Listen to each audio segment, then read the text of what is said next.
Number 12. 1969 Pontiac GTO Judge Ram Air IV. On paper, Pontiac played it safe, listing horsepower figures that sounded respectable rather than dangerous. But the truth was far more intimidating. The Ram Air IV engine was essentially a race motor in street clothing, designed to thrive at high RPMs, where most street engines began to falter. The camshaft was aggressive, the cylinder heads flowed far more air than necessary, and the car's power band felt angry rather than smooth. Gentle driving almost seemed inappropriate, as the GTO didn't truly come alive until it was being pushed harder than most public roads would reasonably allow. Every shift, every press of the accelerator, revealed that this was a car built for more than casual use. The disconnect between how it was engineered and how it was expected to be driven made it a stark reminder of the extremes manufacturers were willing to reach. On a twisty back road, the GTO felt like a wild beast in a cage, begging for open asphalt and a skilled hand to tame it. This wasn't a car built for comfort or reason. It was a car built to challenge, to thrill, and to dominate. Number 11. 1971 Plymouth GTX 426 Hemi. By the time this car arrived, the muscle car era was already teetering on the edge. Insurance companies had started tightening their grip, emissions rules were looming, and fuel costs were climbing steadily. Yet Plymouth made the boldest, most unreasonable choice. They continued to offer the 426 Hemi.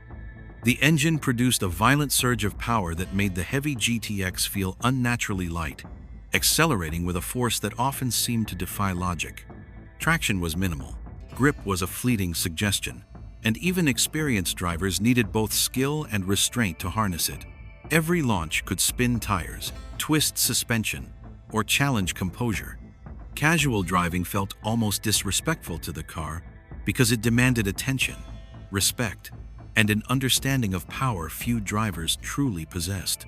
The GTX wasn't just a car, it was a statement that Plymouth believed horsepower should always come first, no matter the consequences. Number 10. 1969 Chevrolet Corvette L88. Chevrolet engineered the L88 with a clear understanding. Most buyers wouldn't be able to tame it. The official horsepower rating was intentionally understated, designed to look impressive but not frightening. In reality, the engine produced far more power than advertised, a furious machine that only revealed its true potential under full throttle.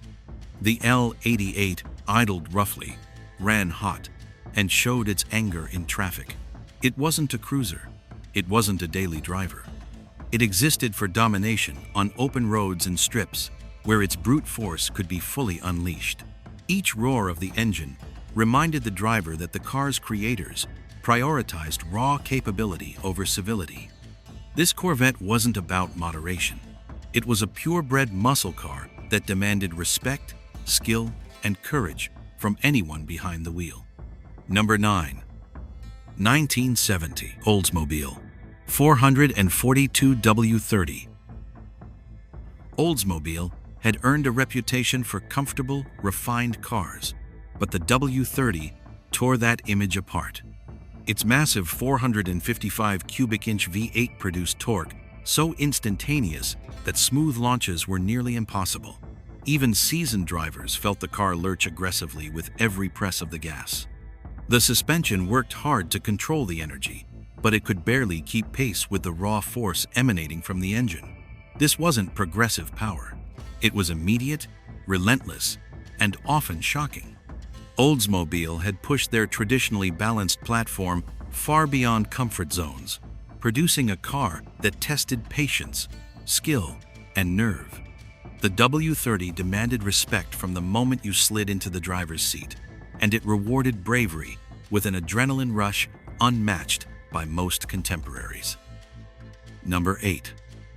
1968 Dodge Charger RT Hemi.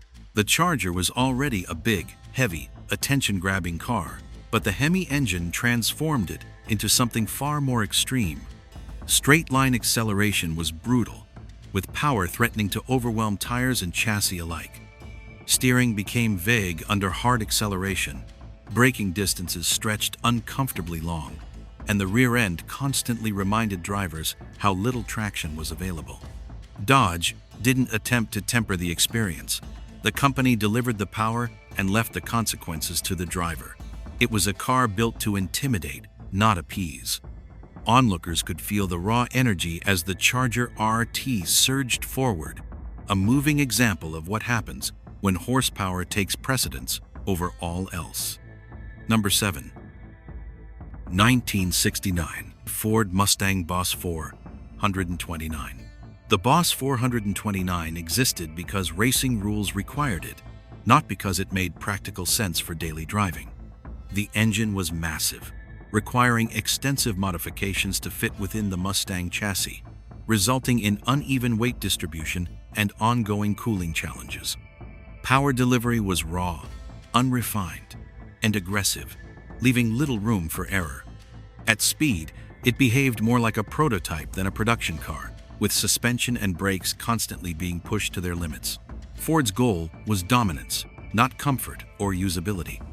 The Boss 429 is a perfect example of an era when manufacturers were willing to sacrifice civility and convenience in the pursuit of raw performance and racing supremacy. Number 6. 1970 Chevrolet Chevelle SS 454 LS6. This car was Chevrolet unrestrained, refusing to moderate its ambitions. Officially rated at 450 horsepower, the LS6 often felt capable of even more. Launches were violent, tires spun, and multiple gear changes tested both chassis and driver alike. The suspension and brakes were competent for the time, yet clearly taxed beyond their comfort zones. Every mile behind the wheel was a reminder that Chevrolet had built a car where raw power dictated every design decision. It wasn't about refinement, safety, or subtlety. It was about proving how much force could be packed into a mid-sized body before the era itself began to collapse. Number 5. 1969 Pontiac Firebird Trans Am Ram Air V. The Ram Air V was designed for racing, and it showed in every aspect of its behavior. Power arrived abruptly, aggressively, and without compromise. On public roads, it could feel unpredictable. On the track, it was exhilarating. Pontiac clearly prioritized horsepower over refinement, producing a car that was both thrilling and intimidating. Noise, vibration, and raw acceleration were constant companions, and the car required skill and respect to harness properly. It was the sort of machine that reminded drivers the muscle car era wasn't about compromise. It was about feeling the force of the engine as directly as possible. Number 4. 1967 Shelby GT 500. Carroll Shelby believed more power was always better, and the GT 500 embodied that philosophy completely. Massive horsepower was jammed into a relatively lightweight Mustang chassis, creating a car that demanded constant attention. Even minor errors in throttle input or steering could result in oversteer or sudden, frightening shifts in balance. There were no electronic aids, no traction control, and no safety nets, just raw, mechanical aggression paired with an uncompromising engine. The GT500 is a testament to a time when muscle cars didn't apologize for excess and when driver skill was part of the entertainment. Number 3. 1968 Plymouth Roadrunner Hemi. The Roadrunner was meant to be accessible, affordable performance, but the Hemi option transformed it into something far more extreme. Minimal insulation, stripped-down interiors, and a raw powertrain meant the driver was constantly reminded of the engine's ferocity. Noise, vibration, and acceleration dominated the cabin, leaving no room for subtlety or comfort. It was a car designed to thrill, scare, and dominate, a reminder that sometimes the simplest platform can host the most outrageous engineering. Number 2. 1970 Dodge Challenger T A. Built to satisfy racing homologation rules, The Challenger T.A. brought track-ready performance to the street without fully taming it for daily use. Suspension was stiff, steering precise but demanding, and power delivery aggressive. This wasn't a car for casual driving. It wore license plates reluctantly, a racing car masquerading as a street machine. Dodge pushed horsepower as far as rules would allow, leaving comfort, civility, and predictability by the wayside. Every mile behind the wheel was a negotiation with raw force. Number 1. 1969 Chevrolet Camaro ZL1. The ultimate example of factory horsepower exceeding all reason, the all-aluminum 427 cubic inch racing engine installed in a compact Camaro created a car that overwhelmed almost every driver who attempted to control it. The power was excessive, the cost extreme, and the audience capable of exploiting it effectively was tiny. Traction, skill, and common sense were often secondary to raw acceleration. The ZL1 wasn't built to be reasonable. It was built to prove a point. It demonstrated how far manufacturers were willing to push the envelope, delivering a street-legal machine capable of outright terror and exhilaration in equal measure. It was a car that defined an era where horsepower reigned supreme, and it remains one of the most legendary expressions of the muscle car philosophy. These 12 cars represent the very extremes of the muscle car era, machines built to impress, intimidate, and dominate.